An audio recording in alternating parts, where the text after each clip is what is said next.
মধ্যযুগে অনেক ভ্রমণকারী এসেছিলেন ভারতে। তাদের মধ্যে যদি শ্রেষ্ঠ নাম আমরা জিজ্ঞেস করি তাহলে মার্কো পোলোর এই নামটি উঠে আসে। কারণ মার্কো পোলো এমন একজন ব্যক্তিত্ব ছিলেন যিনি শুধুমাত্র ভারত নয়, চীন, মঙ্গোলিয়া এবং তার আশেপাশের দেশগুলিতেও ভ্রমণ করেছিলেন। এবং যখন তিনি ভারতে আসেন, ভারতেরকে নিয়ে তিনি অনেক ডিটেলসে কিছু বই রচনা করেন। আর সেই বইয়ের মধ্যে লেখা থাকে ভারতের সেই সংস্কৃতি, সেখানকার চালচলন এবং সেখানকার খাদ্য পরিবেশ নিয়ে, যা পরবর্তীতে ক্রিস্টোফার কলম্বাস এবং আলেকজান্ডারের মতো মানুষরা পড়ে এই ভারতবর্ষের ব্যাপারে আরও বিস্তৃতভাবে জানতে পারেন। এবং পরবর্তীতে ইউরোপীয়রাও এই বইগুলি পড়ে ভারতবর্ষে তারা ভ্রমণ করতে আসেন। মার্কো পোলো ছিলেন ইতালির ভেনিস শহরের একজন পর্যটক এবং নাবিক। মানে তার জন্ম হয়েছিল ইতালির ভেনিস শহরে। ওকে, তারপর তাকে এই মধ্যযুগের সব থেকে বেস্ট পর্যটকও বলা হয়। মানে মধ্যযুগে আলবেরুনি, ইবন বতুতা, এই পর্যটকদের মধ্যে তিনি শ্রেষ্ঠ ছিলেন মার্কো পোলো। আধুনিক ভূগোলের মহান পিতাও তাকে বলা হয়। মানে মডার্ন জিওগ্রাফির ফাদার অফ মডার্ন জিওগ্রাফি যদি জিজ্ঞেস করে কেউ, তাহলে বলতে হবে মার্কো পোলো। মার্কো পোলোর জন্ম হয়েছিল 1254 খ্রিস্টাব্দে ইতালির ভেনিস শহরে। তাকে লে মিলিয়ান বলেও বলা হয়। মানে তাকে লে মিলিয়ান নামেও ডাকা হয়। কারণ কি, তিনি মিলিয়ন মিলিয়ন গল্প বলতেন এবং এই যে তার কাছে গল্পের ভান্ডার ছিল। যেমন আমরা ছোটবেলা থেকে সেই ঠাকুমার ঝুলি এ ধরনের গল্পগুলো পড়েছি, সেরকম মার্কো পোলোর কাছে অনেক গল্প ছিল। তার পেশা ছিল সমুদ্র বণিক। মানে তিনি বাড়ি থেকে বেরিয়েছিলেন ব্যবসা করতে। কার সাথে? তার বাবা এবং তার কাকার সাথে। আমরা এই মার্কো পোলোকে কেন পড়ব? কারণ ভবিষ্যতে এই বইগুলো পড়েই মার্কো পোলো যেই বইগুলোতে তার ভ্রমণ বৃত্তান্ত লিখেছিলেন, সেগুলো পড়েই ইউরোপের মধ্যে ভারতবর্ষ ফেমাস হয়েছিল। এবং আলেকজান্ডার এবং ক্রিস্টোফার কলম্বাস এই বইগুলো পড়েই আমাদের ভারতবর্ষে আসতে বাধ্য হন বা অনুপ্রাণিত হন। তাহলে ভ্রমণের সূচনা, মার্কো পোলো আমরা দেখলাম 1254 খ্রিস্টাব্দে জন্মগ্রহণ করেন। জন্মগ্রহণের আগেই তার পিতা নিকোলো পোলো এবং তার কাকা মাফিও পোলো তারা কিন্তু যাত্রায় বেরিয়ে গিয়েছিল। মানে এই মার্কো পোলো জন্ম হওয়ার কিছুদিন আগেই তারা যাত্রায় বেরিয়ে গিয়েছিল। তাই জন্মের পর সঙ্গে সঙ্গে তার বাবা এবং কাকার সঙ্গে তার দেখা হয়নি। কিন্তু 17 বা 15 বছর বয়সে, মানে যখন তার মার্কো পোলোর 15 বা 17 বছর বয়স হলো, তখন তার বাবা এবং কাকা যখন তাদের ফিরে এলো, তাদের সঙ্গে মার্কো পোলো আবার বেরিয়ে পড়লো যাত্রায়। কোন যাত্রায় বেরিয়ে পড়লো? চীনের যাত্রায়, চীন বা মঙ্গোলিয়া। ঠিক আছে, চীন বা মঙ্গোলিয়ার যাত্রায় তখন তিনি বেরিয়ে পড়েন। এই যে মাত্র 15 বছর বয়সে তিনি প্রথম তার বাবা ও কাকার দেখা পান। তারপরে পোপের নির্দেশে তারা জেরুজালেম থেকে যিশুর সমাধি পবিত্র জল সংরক্ষণে চীনের উদ্দেশ্যে যাত্রা করেন। মানে সেই যে ইতালির পোপের কাছ নির্দেশন নেন, তারপর তারা জেরুসালেম যান। জেরুসালেমে গিয়ে সেই যে যিশু খ্রিস্ট সেখানে জন্মস্থান, সেখান থেকে পবিত্র জল নেন। পবিত্র জল নিয়ে তারা চীনের উদ্দেশ্যে ভ্রমণ শুরু করেন। এরপর কি হয়? তারপর তারা কুবলাই খান যে আছে, মানে চীনের তখন রাজা ছিল কুবলাই খান, তার রাজ দরবারে এসে পৌঁছন। সেখানে 17 বছরের অভিজ্ঞতা, 17 বছর তার সেখানে তিনি সেবা করেন কুবলাই খানের। সিল্ক রুট পার হয়ে তারা পৌঁছান তৎকালীন মঙ্গল সাম্রাজ্যের অধিপতি কুবলাই খান। মানে চীনের যখন ওই মঙ্গোলিয়া অঞ্চলটা ছিল, সেই মঙ্গোলিয়া অঞ্চলের রাজা ছিল কুবলাই খান। এবং কুবলাই খানের সে অধিপত্যে তারা কি করে? সেখানে পৌঁছে তার সেবা করা শুরু করে। তার নম্রতা ও বুদ্ধি থেকে কুবলাই খান অনেক মুগ্ধ হন। মানে মার্কো পোলো কুবলাই খানের কাছে যখন গেলেন, মার্কো পোলোর নম্রতা এবং বুদ্ধি দেখে কুবলাই খান তার কি করে? মার্কো পোলোকে একটা বিশাল অঞ্চলের একটা দায়িত্ব দিয়ে দেয় যে তুমি এই অঞ্চলটাকে সামলাবে। ওকে, তো কি হয়েছিল দেখো, তিনি চীনে প্রায় 17 বছর ছিলেন। বছরটাও দেখিয়ে দিয়েছে 1275 থেকে 1292 সাল অবধি। তারপর কুবলাই খান কি করে? তাকে বিদেশি দূত এবং প্রদেশের কার্যকর্তা হিসেবে নিয়োগ করেন। যেটা আমি বললাম, মানে কুবলাই খান যদি দরকার হতো পার্শ্ববর্তী কোনো দেশে কাউকে পাঠানোর, তাহলে দূত হিসেবে এই আমাদের মার্কো পোলোকে পাঠাতেন। এবং তাকে একটা বিশাল অঞ্চল ও রাজা তো নয়, শাসক হিসেবে তাকে অ্যাপয়েন্ট করেছিলেন। মার্কো পোলো সেখানে গিয়ে শাসন করত। এই যে যাত্রা করেছিল মার্কো পোলো, যখন যাত্রা করেছিল মানে চীনের পথে যখন গেছিল, তখন তিনি সিল্ক রুট হয়ে গিয়েছিলেন। আর সিল্ক রুটে যাওয়ার পথে তিনি অনেক ভাষা শিখেছিলেন, যেমন ফার্সি, ল্যাটিন, মঙ্গোলীয়, চীনা ভাষা। আমার দায়িত্ব হচ্ছে তোমাদেরকে সিল্ক রুটটা দেখিয়ে দেওয়ার। তো আমি প্রথমে তোমাদেরকে রুটটা দেখিয়ে দিই। আই থিঙ্ক আমি এখানে, হ্যাঁ আমি মেনশন করেছি এখানে। তো রুটটা এরকম ছিল, দেখে নাও। ওকে, প্রথমে এই যে ইতালির ভেনিস যদি তুমি বলতে চাও, এখান থেকে তার যাত্রা শুরু হলো জন্মের পর। তারপর তারা উটে বা ঘোড়াতে করে এভাবে যেতে যেতে যেতে যেতে যেতে এখানে পৌঁছলো চীনের মঙ্গোলিয়াতে। ঠিক আছে, কোথায় পৌঁছলো? চীনের মঙ্গোলিয়ার কুবলাই খানের সেই দরবারে। এখান থেকে তারপরে তারা 17 বছর এখানে কাটালো। কে কাটালো? Marco polo. শুরু কোথায় হয়েছিল? এখান থেকে। কোথা থেকে? ইতালির ভেনিস থেকে। ওকে, মাঝখানে কি পড়ছে? মাঝখানে ইন্ডিয়া পড়ছে বা ভারতবর্ষ পড়ছে। এবার ভারতবর্ষে তারা আসলো কিভাবে সেটা আমরা এখন ডিসকাশন করব, এবং ভারতবর্ষে এসে তারা কি কি দেখলো, কি কি করলো, সেগুলো আমাদের জানতে খুবই জরুরি, কারণ এখান থেকেই আমাদের আসবে প্রশ্ন। কি কি ভাষা জানতেন দেখে নাও, ভালো মতো নোট করে নাও। ফার্সি ভাষা, ল্যাটিন ভাষা, মঙ্গোলীয় ভাষা এবং চীনা ভাষা জানতেন। মার্কো পোলোকে পড়ার দরকারটা কি? কারণ তিনি ইউরোপীয়দের কাছে ভারতের বিপুল যে সম্পদ সেটা ভাণ্ডারটা তুলে ধরেন। মানে বিশাল ভারতীয় বিশাল সাম্রাজ্য ছিল এবং এখানে অনেক সম্পত্তি ছিল, এগুলো তার বইয়ে তিনি মেনশন করেন। আর ইউরোপীয়রা পরবর্তীতে এসে এখানে তাদের ব্যবসা শুরু করে এবং লুটপাট শুরু করে ভারতবর্ষ থেকে। জন্মস্থল সব কিছু দেখা হলো। বিখ্যাত গ্রন্থটা তোমরা একবার দেখে নাও, পরে গিয়ে আবার এটা আমাদের ডিসকাশনের জিনিস থাকবে। এটার নাম হচ্ছে the travels of Marco Polo. Okay, the travels of Marco Polo. আর এই যে এটার ইতালীয় নাম হচ্ছে লিব্রে দেস মার্ভেলি দেসু মন্দে।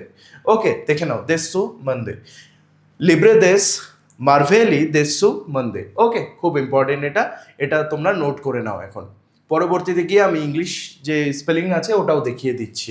ওকে, এগুলো সব দেখা হয়ে গেছে আমাদের। তারপর কি হলো বলো তো? মার্কো পোলো যখন 17 বছর কাটালো সেই মঙ্গোলিয়া রাজ্যতে, মানে মঙ্গোলিয়া দেশের মধ্যে, তখন কি হলো? তার বাড়ি ফেরার টান উঠলো। যখন বাড়ি ফেরার টান উঠলো, তিনি সেই কুবলাই খান তার রাজাকে বললো, রাজামশাই এখন আমি বাড়ি যেতে চাই। তো এই বাড়ি যাওয়ার অনুমতি দেওয়ার পরে তারপর তিনি চীন থেকে বা মঙ্গোলিয়া রাজ্য থেকে, সেখান থেকে তিনি এই পথে যান, মানে সমুদ্র পথে যান। ওকে, তিনি আর সিল্ক রুট দিয়ে বাড়ি গেলেন না, তিনি সমুদ্র পথে যেতে চাইলেন, কারণ নতুন নতুন আরও অভিজ্ঞতা হবে। তো তিনি পৌঁছে যান কি? ভারতবর্ষ নামে এই দেশে। সেখানে ভারতবর্ষের দেশের করমণ্ডল উপকূলে তিনি পৌঁছে যান, বা সিংহলের এরিয়াতে পৌঁছে যান। সিংহল মানে হচ্ছে যেটা এখন শ্রীলঙ্কা। তাহলে করমণ্ডল দ্বীপে মানে উপকূলে এসে তিনি কি করেন? এবার দেখে নাও কখন তিনি ঢুকলেন। তিনি ভারতবর্ষে ঢুকলেন 1292 খ্রিস্টাব্দে। ঠিক আছে, ভারতবর্ষে কবে ঢুকছিলেন? 1292। খুব ইম্পর্টেন্ট। কোন জায়গায় তিনি ঢুকলেন? সিংহল হয়ে ভারতের করমণ্ডল উপকূলে, মানে এদিক দিয়ে সিংহলের রাস্তা দিয়ে, শ্রীলঙ্কার রাস্তা দিয়ে এখানে তিনি এন্টার করলেন। আর তার যে মেইন গন্তব্যগুলো কি ছিল, তিনি কোথায় এসেছিলেন? তিনি এসেছিলেন দক্ষিণ ভারতের পাণ্ড্য রাজ্যে, যাকে তিনি মাবার রাজ্য বলেছেন, যাকে তিনি বইয়ের মধ্যে কি বলেছেন? মাবার রাজ্য। ওকে, তিনি তখন দক্ষিণ ভারতে কোন রাজ্য চলছিল? পাণ্ড্য রাজ্য। ওকে, এবার দেখো তখনকার রাজা কে ছিল? তখনকার রাজা ছিল মারবর্মণ। দেখে নাও, মারবর্মণ কুলশেখর পাণ্ড্য। তাহলে পাণ্ড্য বংশের রাজার নাম কি ছিল? মালবর্মণ। হ্যাঁ, মারবর্মণ কুলশেখর পাণ্ড্য। এবার তখন এই দক্ষিণ ভারতে ব্যবসা চলতো। আর ভারতবর্ষ এত ধনী দেশ কেন ছিল তিনি ব্যাখ্যা করেছেন। ভারতবর্ষ তখন ধনী ছিল কারণ মুক্তার ব্যবসা খুব ভালো চলতো তখন। মুক্তার ব্যবসা কোথা থেকে মুক্ত আসে? সমুদ্র থেকে। সমুদ্রতে ডুবুরিরা যেত, মানে যারা ডুব মারে মানুষগুলো, যেই মানুষগুলো সমুদ্রের নিচে ডুব দিয়ে মুক্তা উঠে নিয়ে আসতো, তাদের কথা বলা হয়েছে। আর এই যে দক্ষিণ ভারতে হীরার খনি, মানে মুতুপল্লী বন্দর, মুতুপল্লী বলে একটা জায়গা ছিল, বন্দর ছিল, জলজাহাজের বন্দর। সেখানে হীরার খনি ছিল অনেক। সেই হীরার খনি থেকে অনেক হীরা উঠতো। ওকে, মানে পাহাড় থেকে বর্ষার জলে না হীরাগুলো ধুয়ে, মানে বৃষ্টির জলে ধুয়ে সেগুলো নিচে নেমে আসতো। আর সেগুলো কালেক্ট করে ভারতবর্ষ এত বেশি তখন ফেমাস ছিল এবং খুব বেশি ধনী ছিল। পৃথিবীর সবথেকে সেরা ব্যক্তি তথা স্টুডেন্টরা সেরা হয়ে উঠেছে কারণ তারা সঠিক সিদ্ধান্ত নিয়েছে। এবার সিদ্ধান্ত নেওয়ার পালা তোমার। এবার উচ্চ মাধ্যমিকের প্রিপারেশন হবে সব থেকে সেরা, কারণ এসবিআই এডটেক অ্যাপ তোমাদের জন্য নিয়ে এসেছে অ্যানিমেটেড ক্লাসেস, যেখানে কঠিন চ্যাপ্টারগুলো তোমরা অ্যানিমেশনের মাধ্যমে বুঝে নিতে পারবে। সঙ্গে থাকছে লাইভ ক্লাসেস, যেখানে এসবিআর স্যারের সঙ্গে তুমি তোমার ডাউটগুলো সলভ করতে পারবে। লাইভ ক্লাস মিস হলেও কোনো আপত্তি নেই, থাকছে রেকর্ডেড ক্লাসেস, যে কোনো সময় যে কোনো জায়গায় তুমি তোমার ক্লাস করতে পারবে। সাবজেক্ট থাকছে ইংলিশ, বেঙ্গলি, হিস্ট্রি এবং জিওগ্রাফি। প্রতিটি চ্যাপ্টারে থাকছে ডিজিটাল মক টেস্ট, যে কোনো প্রশ্নের উত্তর সহজ করার জন্য থাকছে অ্যানিমেটেড নোট। এছাড়াও ইম্পর্টেন্ট নোটগুলো তুমি ডাউনলোড করতে পারবে এবং প্রিন্ট আউটও করতে পারবে। গ্রামারের জন্য স্পেশাল গ্রামার ক্লাসেস থাকছে, যারা একেবারেই গ্রামার জানো না তাদের জন্য 0 to মাস্টার ক্লাস থাকছে। আর এতেই শেষ নয়, সাজেশন ব্যাচ তোমাদের জন্য পুরোপুরি ফ্রি থাকছে। যদি তুমি তোমার বেস্ট ভার্সন হয়ে উঠতে চাও তবে অবশ্যই এসবিআই এডটেক অ্যাপটি আমাদের ডেসক্রিপশন থেকে অথবা প্লে স্টোর থেকে ডাউনলোড করে নাও। এরকম premium animated materials, mock test তথা অ্যানিমেটেড ভিডিওসগুলো তোমার স্কুল তথা তোমার ফ্রেন্ডসের কাছে কারো কাছেই থাকবে না। এটাই তোমার প্লাস পয়েন্ট। তবে অবশ্যই জয়েন করে নাও আলফা ব্যাচটি, যেটি ক্লাস 12 সেমিস্টার 3তে তোমাকে তোমার স্কুল তথা পশ্চিমবঙ্গের সেরা স্টুডেন্টদের মধ্যে একজন করে তুলবে এবং তুমি হয়ে উঠবে তোমার বন্ধু এবং টিচার্সদের মধ্যে সব থেকে ফেভারিট স্টুডেন্ট। এবার সেই জিনিসটা আমি তোমাদেরকে ভালো মতো বুঝিয়ে দিই যে মুক্তা তারা কিভাবে আনতো সমুদ্র থেকে। ওকে, তো এই যে দেখতে পাচ্ছ, এটা হচ্ছে শ্রীলঙ্কা এবং এটা হচ্ছে ভারতের শেষ সীমানা। এই জায়গাটাকে বলা হয় গালফ অফ মুন্নার। কি বলা হয়? গালফ অফ মুন্নার।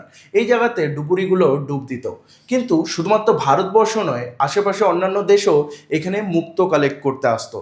তাহলে ভারতবর্ষ ছাড়া আর কেউ এখানে মুক্তো কালেক্ট করতে পারতো না। কেন পারতো না আমি বুঝিয়ে দেব। এই সময়টা কখন ছিল? এপ্রিল এবং মে মাস। এপ্রিল এবং মে মাসে সবচেয়ে বেশি মুক্তোগুলো সেখানে পাওয়া যেত, মুক্তাটা পাওয়া যেত। কি হতো, এই যে ডুবুরিগুলো আছে, ভারতবর্ষের ডুবুরিগুলো যেগুলো খুব বেশি ট্রেন্ড ছিল, মানে হচ্ছে খুব বেশি তারা শ্বাস আটকে রাখতে পারতো, তারা কি একদম এত নিচু অবধি 50 ফুট অবধি নিচে গিয়ে সেই সমুদ্র থেকে, সমুদ্রের মাটি থেকে, সমুদ্রের একদম তলদেশ মাটি থেকে সেখানে মুক্তগুলোকে উঠিয়ে নিয়ে আসতো। ঠিক আছে, সেই পালস যেগুলোকে বলা হয়, সেখানে গিয়ে তারা খুব বেশিক্ষণ থাকতে পারতো না, কিন্তু কারণ অক্সিজেন সিলিন্ডার ছিল না এবং তারা তীব্র ব্যারোট্রমাতে ভুগত। ব্যারোট্রমা মানে ব্যারোমিটার দিয়ে চাপ মাপা হয়। ব্যারোট্রমা মানে হচ্ছে খুব বেশি চাপ সৃষ্টি হতো তাদের উপরে, তো কোনো মানুষ ফুসফুসগুলো ফেটে গিয়ে সেখানেই মরে যেত। ওকে, তো তারা এভাবে যেত। এবার সেখানে কিন্তু অনেক শার্ক ছিল, যেটাকে হাঙ্গর বলা হয়। শার্ক ছিল, কিন্তু শার্কগুলো তাদেরকে অ্যাটাক কেন করতো না? কারণ ভারতবর্ষের কাছে ছিল সমুদ্রের জাদুকর। ভারতবর্ষের কাছে কি ছিল? সমুদ্রের জাদুকর ছিল, যারা মন্ত্র পড়তো এবং শার্কগুলোকে অনেক দূরে রাখতো। সেই ডুবুরিগুলো যখন ডুবতো, তারা মন্ত্র পড়তো, এই যে যারা ইয়েগুলো ছিল তান্ত্রিকগুলো, এবং সেই তিমি মাছ, শার্ক মাছগুলো অনেক দূরে চলে যেত, তাদেরকে আর অ্যাটাক করতো না। এদেরকে স্থানীয় ভাষায় বলা হতো কাদালকাট্টি। কি বলা হতো তখন? কাদালকাট্টি। এবং মার্কো পোলো এদেরকে তার ভাষায় নাম দিয়েছিলেন আব্রাইমেন। ঠিক আছে, মানে জাদুঘর। ওকে, তো আমি আশা করছি এটাকে তোমাদেরকে ভালো মতো বোঝাতে পারলাম। এই যে দেখো, ইনি মন্ত্র পড়ছেন এবং এই ডুবুরির কাছে একটি অদৃশ্য একটা হয়ে গেছে, প্রোটেকশন হয়ে গেছে, আর শাক তার কাছে আসতে পারছে না। ওকে, আবার রাত্রিবেলা কি হতো বলতো? এই মন্ত্রগুলো উল্টো করে দিত। এই যে জাদুঘরটা আছে, জাদুঘরটা মন্ত্রটাকে বন্ধ করে দিত রাত্রিবেলা। তাই অন্য দেশ থেকে যেই ডুবুরিগুলো আসছে, তারা রাত্রিবেলা এগুলো চুরি করতেও পারতো না, কারণ যেহেতু এই মানুষটা আর মন্ত্র পড়ছে না, তখন শার্কগুলো সেখানে চলে আসতো। শার্ক মানে সেই হাঙ্গর মাছগুলো, এবং আর কেউ সেগুলো চুরি করতে পারতো না। এই কারণে কি হয়েছিল, ভারতবর্ষ খুব বেশি ক্ষমতাবান হয়েছিল অর্থনৈতিক দিক থেকে এবং অন্যান্য দিক থেকে। ঠিক আছে, যেহেতু খুব বেশি মুক্ত এবং সেই হীরাগুলো পাওয়া যেত। এই যে মুক্তাটা, এর মুক্তার অনেকটা ভাগ আমাদের রাজা নিয়ে নিত। ধরে নাও 2টো মুক্ত পাওয়া গেল, সেটার দাম হলো ধরে নাও 2 লাখ টাকা। সেটার মধ্যে প্রায় 1.5 লাখ টাকা রাজা নিয়ে নিত, এবং 1%, 10 ভাগের 1 ভাগ, 10 ভাগের 1 ভাগ মানে ধরে নাও 1 লাখের মধ্যে 10,000 টাকা এই আমাদের তান্ত্রিক নিয়ে নিত মন্ত্র পড়ার জন্য। আর বাকিটা বৃহৎ অংশ রাজা নিত, আর কিছু অংশ এই ডুবুরি যারা নিচের দিকে যেত, ঠিক আছে, মানে যারা কালেক্ট করতো, তাদেরকে কিচ্ছু একটা অংশ দেওয়া হতো যে থ্যাংক ইউ সমুদ্র থেকে উঠিয়ে নিয়ে আসার জন্য। সব থেকে বেশি খাটনি বেচারা ওরাই করতো, আর ওদেরকেই সব থেকে কম দেওয়া হতো। মার্কো পোলো এই জিনিসগুলো তার বইয়ের মধ্যে লিখলেন। তারপরে তিনি মাবার রাজ্য মানে সেই পাণ্ড রাজাটার নাম কি একটু আগেই বললাম, ঠিক না? সেই রাজ্যটা তিনি মাবার রাজ্য নাম দিয়েছিলেন কেন দেখে নাও। কারণ হচ্ছে এটি একটি আরবি শব্দ যার নাম হলো পারাপারের স্থান। মাবার মানে কি? একটি পারাপারের স্থান। ওকে, মানে ওই যে ওর কথাটা বলছে যে শ্রীলঙ্কা এবং ভারতের মাঝখানের জায়গাটাকে, ওটাকে একটা পারাপারের স্থানের কথা বলেছে, যেমন ওই যে একটু আগে দেখালাম। এই যাই হোক, তোমরা বুঝতে পারছো নিশ্চয়ই। ওকে, তিনি এই পাণ্ড রাজ্য বা মাবার রাজ্যকে বিশ্বের সব থেকে ধনী প্রদেশ বলেছেন। মার্কো পোলো আমাদের ইন্ডিয়ার এই দক্ষিণ অংশকে সব থেকে বেশি ধনী বলেছেন এই কারণে, কারণ সেখানে সব থেকে বেশি সোনা এবং হিরে আর রূপো, এই মুক্ত এগুলো পাওয়া যেত। ওকে, যেটাকে পরবর্তীতে আমরা পক প্রণালী বলে থাকি। মানে ভারতবর্ষ এবং শ্রীলঙ্কার মাঝখানের যে অংশটা, সেটাকে আমরা বলি কি? পক প্রণালী। ওকে, এবার রাজা যে মারবর্মন কুলশেখর, তিনি গলায় 104টি নাকি মুক্ত পরতেন। মানে গলার মধ্যে তার যে মালাটা ছিল, সেই মালার মধ্যে 104টি মুক্ত ছিল। ভাবো তাহলে কতটা বেশি তিনি ধনী ছিলেন তখন। একটা কথা মনে রেখো, এখনকার যেগুলো মুক্ত ডুপ্লিকেট পাওয়া যায়, সেই মুক্তর আমি কথা বলছি না, আমি কিন্তু অরিজিনাল মুক্তর কথা বলছি। এখন অরিজিনাল একটা মুক্ত যদি তুমি কিনতে যাও, তাহলে কমপক্ষে কিন্তু তোমার একটা মুক্তর পিছনেই 5 থেকে 6 লাখ টাকা খরচা আছে। তাহলে ভাবো তখনকার দিনে তিনি 104টা শুধু গলাতেই পরতেন। ঠিক আছে, তাহলে তিনি কত পাওয়ারফুল এবং কত ধনী ছিলেন। আর তাছাড়াও তার কাছে অনেক টাকা পয়সাও ছিল, তার জন্যই তাকে সবথেকে বেশি ধনী বলা হতো সেই পুরো পৃথিবীর মধ্যে। তখন সমাজটা কেমন ছিল ভারতবর্ষের মধ্যে? অত্যন্ত গরম দেশ হয়, হালকা পোশাক পরতো, রাজার শরীরে পোশাকের চেয়ে গহনা বেশি দেখা যেত। ঠিক আছে, মুক্ত মণির জপের মালা তাদের দেখা যেত তাদের শরীরের মধ্যে বা হাতের মধ্যে। বিচার ব্যবস্থা ছিল অত্যন্ত ন্যায়পরায়ণ, মানে মানুষের জন্য খুব ভালো ছিল বিচার ব্যবস্থা। বণিকদের সততার প্রশংসা তিনি করেছিলেন, বণিকগুলো খুবই ভালো ছিল, কাউকে ঠকাতো না। ঠিক আছে, আর সমাজ ছিল অত্যন্ত শৃঙ্খলাবদ্ধ, সমাজটা নিয়মকানুন মেনে চলতো। ভারতের প্রধান খাদ্য ছিল ভাত। ওকে, তারা নিরামিষভোজী হলেও মাছ মাংস খেত। ভারতবর্ষের মধ্যে হাতি, চিতাবাঘ, ময়ূর, তোতা পাখি এগুলো দেখা যেত। মার্কো পোলো এগুলো মেনশন করেছেন তার বইয়ের মধ্যে। এই যে সব থেকে ইম্পর্টেন্ট পার্টে এবার চলে এসেছি, সব থেকে ইম্পর্টেন্ট। ওকে, যে কোন কোন বন্দরে কি কি পাওয়া যেত ভালো মতো দেখে নাও। কায়েল বন্দর নামে একটি বন্দর ছিল, সেখানে তিনি 2বার এসেছিলেন। সেখানে কি পাওয়া যেত? কর্পূর পাওয়া যেত এবং সুগন্ধি মশলা পাওয়া যেত, বা পানের মশলা পাওয়া যেত। পান যে খায়, পানের মশলা। গুজরাটে কি পাওয়া যেত? পশম, চামড়া এবং সোনার উপর সুতো তৈরি হতো। আর এখানে মাদুরের জন্য বিখ্যাত ছিল এই জায়গাটা। তার মানে এখানে সুতো পাওয়া যেত, পশম পাওয়া যেত, চামড়া পাওয়া যেত। মাছ মাংস মদ্যপানের স্বাধীনতা এখানে ছিল তখন। ঠিক আছে, তারপর কি? আন্তর্জাতিক বাণিজ্য হতো, মানে দক্ষিণ ভারত থেকে অনেক বড় বড় বন্দর ছিল, তো সেখান থেকে অনেক দেশের মধ্যে মালপত্র পাঠানো হতো, যেমন চীন। ঠিক আছে, তারপর কি? কুইলন বন্দর, তখন একটা ফেমাস বন্দর ছিল কুইলন বন্দর। এই কুইলন বন্দরে তখন খুব বেশি পরিমাণে নীল রং পাওয়া যেত, যেটাকে আমরা ইন্ডিগো বলি। মানে ওই যে নীল চাষের কথা বলা হয়েছে, ইংরেজরা যে নীল চাষ করাতো, এই কুইলন বন্দর থেকে তখন পাঠানো হতো। কিন্তু তখন কিন্তু ইংরেজ ছিল না। ওকে, তখন 1200 সাল চলছে, তখন ইংরেজ ছিল না। তখন ইন্ডিয়ানরাই স্বেচ্ছায় তাদের নীল চাষ করতো, আর কুইলন বন্দর থেকে সেটা বিদেশে পাঠানো হতো। তখন কিন্তু ইংরেজ ছিল না, ভালো মতো নোট করে রাখো। আচ্ছা, এটা আমরা এখনই দেখলাম, এটা পড়লাম অলরেডি। এরপরে কি আছে? ন্যায়পরায়ণতা, এগুলো পড়লাম। ঠিক আছে, বললাম যে পোশাক খুবই হালকা পরতো, রাজারা অলংকার বেশি পরতো, প্রধান খাবার ছিল ভাত, এগুলো সব বলা হতো। এরপরে ভারতবর্ষ থেকে কি কি রপ্তানি হতো? মুক্তা, হীরা, তারপর উন্নত মানের মশলা, এগুলো তখন ভারতবর্ষ থেকে বিদেশে পাঠানো হতো। ভারতে আনা কি হতো? আরবীয় ঘোড়া। যদিও এই আরবীয় ঘোড়াগুলো বেশি দিন বাঁচতে পারতো না, কারণ ভারতে খুব গরম থাকার জন্য তারা শীঘ্রই কোনো না কোনো রোগে মারা যেত। ধর্মবিশ্বাস এবং প্রথা, তখন ওই আল-বেরুনি যেরকম তার বইয়ের মধ্যে বলেছেন কিতাবুল হিন্দের মধ্যে যে সতীদাহ প্রথার মতো একটা কুপ্রথা ছিল, সেগুলো বন্ধ করা উচিত ছিল। তিনিও মার্কো পোলো বলেছেন যে ভারতবর্ষের মধ্যে কুসংস্কার চলছে। দেবদাসী প্রথা মানে হচ্ছে কোনো মেয়েকে যদি ভগবানের নামে করে দেওয়া হয় তাহলে মেয়েটা কোনো বিয়ে করতে পারবে না, মন্দিরের মধ্যে জীবন কাটাতে হবে, এই রকম একটা প্রথা ছিল। হাঙ্গর ও ব্রাহ্মণ ওঝা, একটু আগেই দেখলে যেটা আমি বুঝালাম যে সেই ওঝাটা কতজন মানুষকে বাঁচাতে পারতো। তোমার কি মনে হয় সেই ওঝাটা অ্যাকচুয়ালি কোনো মানুষকে বাঁচাতে পারতো? ওকে, তারপরে কি সেন্ট থমাসের সমাধি, সেখানে সাউথ ইন্ডিয়াতে মানে দক্ষিণ ভারতের মধ্যে একটা সমাধি ছিল, ঠিক আছে, সমাধি বলতে গেলে কবরস্থান। সেখানে একটা স্যান্ট থম বলতে একটা জায়গা ছিল, সেখানে সাধু সেন্ট থমাসের সমাধিতে লাল মাটি গোলা জল, লাল মাটি গোলা জল যদি দেওয়া হয় তাহলে রোগ নিরাময় হতো। ওকে, মানে সেই যে কবরস্থানটা সেখানে যদি তুমি লাল মাটির গোলা জলটা তুমি সেখানে যদি নিয়ে আসো তাহলে কি হতো, যে কোনো রোগ সেরে যেত। এই কথাটা কুসংস্কার হিসেবে চলতো। তো এই ছোটোখাটো কয়েকটা কুসংস্কারের কথা তিনি লিখেছিলেন তার সেই বইয়ের মধ্যে। তারপর কি হয়, এনার একটা দুর্ভাগ্য আছে, এই জিনিসটা আমাকে ম্যাপের দ্বারা বোঝাতে হবে। তিনি যখন ভারতবর্ষ থেকে তার হয়ে গেল, ভারতবর্ষতে পুরো রিসার্চ হয়ে গেল, তিনি অ্যাকচুয়ালি যখন বেরিয়েছিলেন তার উদ্দেশ্য কী ছিল, বাড়ি যাওয়া, তাই না? বাড়ি কোথায়? ইতালির ভেনিসে। তিনি ভারতবর্ষতে কিছুদিন থামলেন, ভারতবর্ষকে ভালো মতো জানলেন, তারপর তো আর ইচ্ছা ছিল বাড়ি চলে যাব। তো তিনি বাড়ি যাচ্ছিলেন, কিন্তু এই জায়গাটাতে মানে বাড়ির কাছেই এখানে একটা যুদ্ধ হচ্ছিল। সেই যুদ্ধতে তিনি জাস্ট নৌকো নিয়ে যাচ্ছেন, শত্রুপক্ষ ভাবছে যে এও আমাদের শত্রুদের মধ্যে আছে, তাকে কবজা করে তাকে জেলের মধ্যে ঢুকিয়ে দেওয়া হয়। তার মানে তিনি একজন জাস্ট ট্রাভেলার ছিলেন, আর নৌকোর মধ্যে জলপথে সেখানে যুদ্ধ হচ্ছিল দুই দেশের মধ্যে। ইনি বেচারা যাচ্ছিলেন, একে মানে এই মার্কো পোলোকে কি করা হয়, একজন শত্রু ভেবে তাকে কারাদণ্ড দেওয়া হয়, তাও কি বহু বছরের জন্য, 1-2 বছরের জন্য না, বহু বছরের জন্য তাকে কারাদণ্ডতে রাখা হয়। এবার সেই জিনিসটা বুঝিনি কতদিন তিনি ছিলেন। দীর্ঘ 24 বছর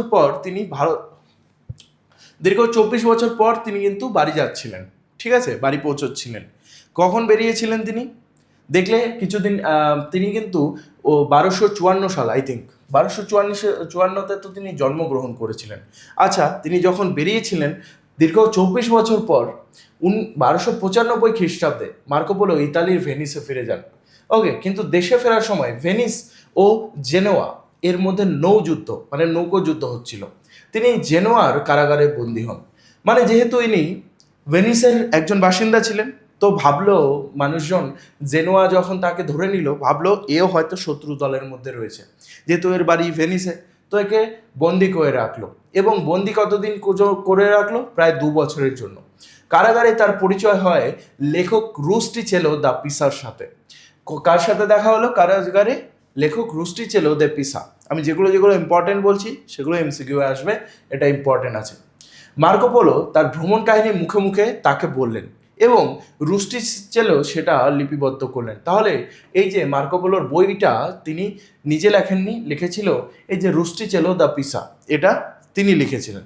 বইয়ের নাম দেওয়া হলো the travellers of Marco polo, মানে দ্য ট্রাভেলস, ভ্রমণ কাহিনী অফ মার্কো পোলো বা দ্য মিলিয়ন, ঠিক আছে, বা বইটার নাম দেওয়া হলো দ্য মিলিয়ন। আবার ফরাসি নামটাও খুব ইম্পর্টেন্ট, লিভরে দেস মার্ভেলেস ডু মন্দে। এবার ভালো মতো দেখো, লিভরে দেস মার্ভেলেস ডু মন্দে। এবার তোমার যদি মনে হয় স্যার এত বড় নাম আমি কি করে মনে রাখবো, লিভরে দেস মার্ভেলেস ডু মন্দে, তাহলে তুমি এটুকু মনে রাখো, মুখস্থ করতে হবে না, তুমি জাস্ট মনে রাখতে হবে লিভরে দেস আর লাস্টে মন্দে।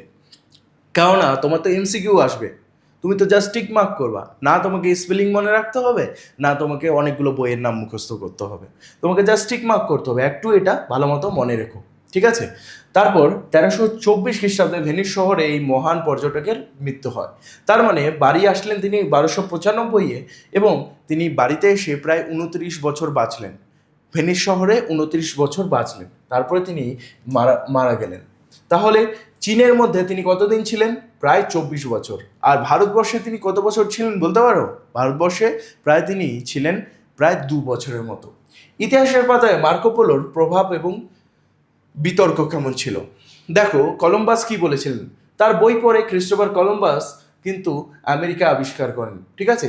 ইউরোপের কাগজে টাকা ও রেশমের ধারণা তিনি আনেন। ওকে, মানে কাগজের টাকা ও রেশমের ধারণাও তার বইয়ে ক্রিস্টোফার কলম্বাস মার্কো পোলোর কাছ থেকেই পেয়েছে। আচ্ছা, ত্রয়োদশ শতকে মানে সেই মধ্যযুগে দক্ষিণ ভারতের সমাজ অর্থনীতি সামুদ্রিক বাণিজ্যের একটি অন্যতম শ্রেষ্ঠ ও নির্ভরযোগ্য উপাদান তার বইটি ছিল। মানে দক্ষিণ ভারত মধ্যযুগে কেমন ছিল মার্কো পোলোর বই পড়লে জানা যায়। আর কিছু কিছু ইতিহাসবিদ কি কি বলেছেন এখান থেকে তুমি দেখতে পারো। এবার কিছু কিছু ইম্পর্টেন্ট শর্ট কোশ্চেন রয়েছে, যেমন কোন শতকের পর্যটক তিনি? ত্রয়োদশ মানে 13th সেঞ্চুরি। ওকে, কতবার ভারতে আসেন? তিনি 2বার ভারতে আসেন। সবচেয়ে ধনী প্রদেশ কোনটি? পাণ্ডব বা মাবার রাজ্য। ওকে, পাণ্ডব রাজ্যটা ইন্ডিয়ার নাম ছিল, মাবার রাজ্যটা আরবি নাম ছিল। কোন পথে তিনি ভারতে আসেন? সমুদ্র পথে। তিনি চীনে কোন পথে যান? সিল্ক রুটে, নট সমুদ্র পথে। ঠিক আছে। ভ্রমণ কাহিনী লেখেন কে? তিনি নিজে লিখেছিল? না, রুস্টিচেলো দা পিসা তার সঙ্গে যে কারাগারে বন্দি ছিল তার কাছে এটা শুনে, ভ্রমণ কাহিনী শুনে তিনি সেই বইটি লিখেছিলেন। তারপর কি, কোন প্রাণীর প্রশংসা তিনি করেছেন? হাতির প্রশংসা তিনি করেছেন। আরও নিশ্চয়ই কিছু কিছু বইয়ের নাম আছে, সেগুলো মনে রাখতে হবে। তাহলে আমরা একটু ছোট মাইন্ড ম্যাপে দেখিনি কি কি হয়েছিল। প্রথমে তিনি জন্মগ্রহণ করলেন ভেনিসে, তারপর 1271-এ তিনি এখান থেকে যাত্রা শুরু করলেন। তারপরে মঙ্গোলিয়াতে পৌঁছলেন 1275-এ। ঠিক আছে, মঙ্গোলিয়ার কোথায়? ক্যাথায়। ঠিক আছে, রাজ্যটার নাম কি ছিল? ক্যাথায়। আমি ইংলিশে লিখে দিই CATHAY, ক্যাথায়। ওকে, সেখানে তিনি 17 বছর কাটালেন। সেখানে কার সেবা করলেন? কুবলাই খানের। তারপরে 17 বছর পর তিনি ইন্ডিয়াতে চলে আসলেন। তার উদ্দেশ্য ছিল বাড়ি যাওয়ার, কিন্তু ইন্ডিয়াতে তিনি 2 বছর কাটালেন। 2 বছরে তিনি দক্ষিণ ভারতকে ভালো মতো দেখলেন এবং তার বন্দরগুলো দেখলেন। তারপর তিনি যখন বাড়ি যাচ্ছিলেন, এখানে তার যুদ্ধ ফেসে গেল। জেনোয়া এবং ইতালির ভেনিসের সঙ্গে তার যুদ্ধ ছিল। ঠিক আছে না, কিন্তু সে তো যুদ্ধ করতে যায়নি, তবুও জেনোয়া ভাবছে এ শত্রু, একে কারাগারে ভরে দাও। আর ভরে দেওয়া হলো। তারপর কারাগারে 2 বছর থাকলো। কারাগারে তার পুরো কাহিনীটা বলল এবং তার যে বন্ধুটা ছিল সেই বন্ধুটা তার বইটা লিখে দিল। ওকে, তারপর তিনি 1295-এ ভেনিস শহরে পৌঁছলেন। ভেনিস শহরে পৌঁছানোর পরে তারপর তিনি প্রায় কত বছর পর? প্রায় 29 বছর পর মারা গেলেন। ঠিক আছে, তো মনে রাখার জন্য কি কি জিনিস আছে এখানে দেখো। মাবারে মুক্তা পাওয়া যেত, মুতুপল্লিতে হীরা পাওয়া যেত, আর কুইলনে নীল পাওয়া যেত। ওকে, আর শর্ট কোশ্চেন কিছু দেখে নিতে পারো এখানে। তোমরা অবশ্যই আমাকে এর অ্যান্সারগুলো আমাকে কমেন্টে জানিও। ওকে, দেখে নাও, কমেন্টে জানিও। আজকের ক্লাস তাহলে এখানেই শেষ। এর পরের ক্লাসটি আমি নিয়ে আসি ইবন বতুতার উপরে। যারা যারা ইন্টারেস্টেড আছো এবং আমার এই অ্যানিমেটেড ক্লাসগুলো তোমাদের ভালো লাগছে, অবশ্যই আমাকে কমেন্টে জানাবে, যাতে আমিও উৎসাহ পাই আবার নতুন ক্লাস নিয়ে আসার জন্য। কারণ ইতিহাসটা তোমাদের কাছে খুবই ইন্টারেস্টিং করে তোলার জন্য আমি অনেক কিন্তু অ্যানিমেটেড এই প্রেজেন্টেশনগুলো তৈরি করছি, যেখানে অনেক বেশি সময় দরকার হয়। আমি আশা করছি তোমাদের এই কোয়ালিটিগুলো ভালো লাগছে এবং বাংলা এবং ইংলিশেরও অ্যানিমেটেড ভিডিওস আমি রিলিজ করেছি এই চ্যানেলের মধ্যে, অবশ্যই দেখে নিও। আমি তোমাদের সঙ্গে আছি। SBR টেক তোমাদের এবার ভালো নাম্বার তুলতে অবশ্যই সাহায্য করবে। See you soon guys.